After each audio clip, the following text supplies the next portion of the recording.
여러분 안녕하십니까? 지난 7일 오후 이재명 대표는 서울 서초구 중앙지방법원 법정에 있었습니다. 대장동 배임 및 성남FC 뇌물 관련 특정 범죄 가중 처벌 등에 관한 법률 위반 재판이었는데요.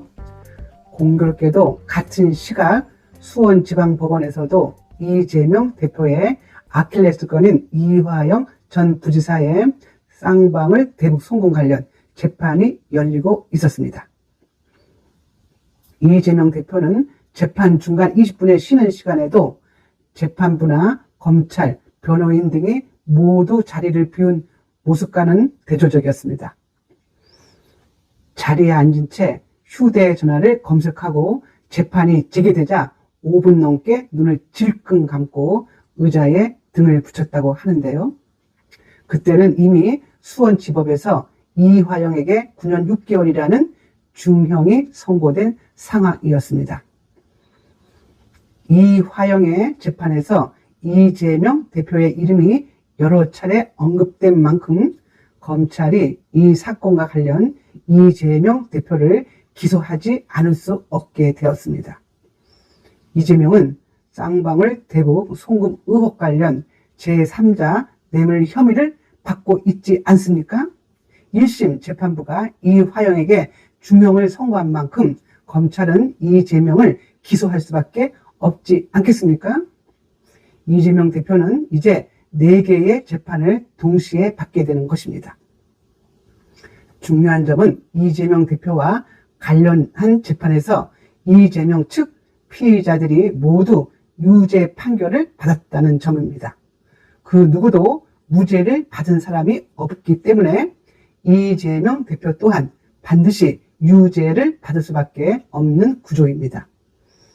이재명만 혼자 무죄를 받는다면 사법부는 대한민국 국민을 허수아비로 만드는 것 아니겠습니까?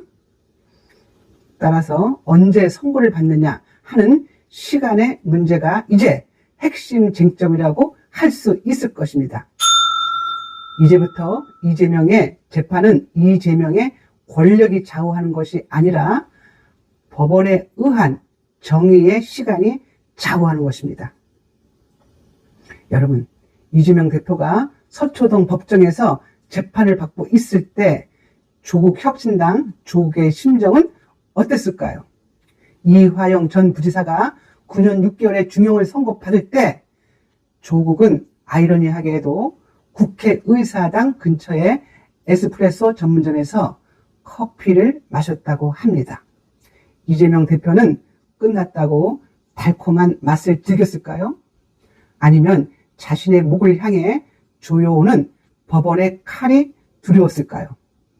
조국은 여유로운 척 망중한을 즐겼다고 하지만 아마 에스프레소 맛처럼 속이 쓰지 않았겠습니까?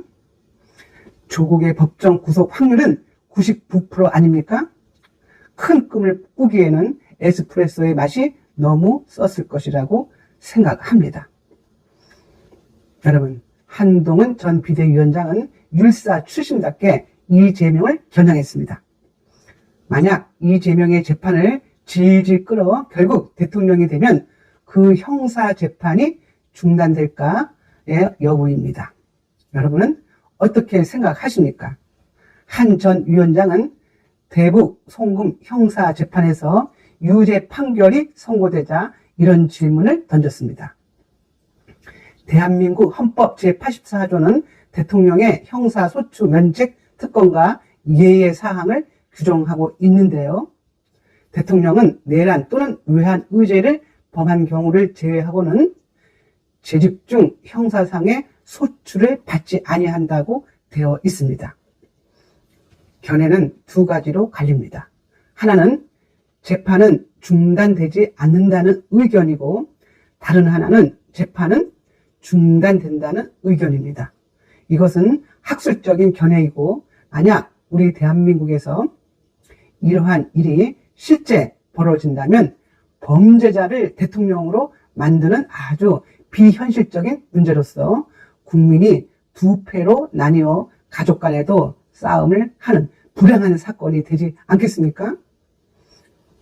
대한민국 역사에 이런 사건이 벌어져서 세계의 웃음거리가 되지 않기를 바랍니다.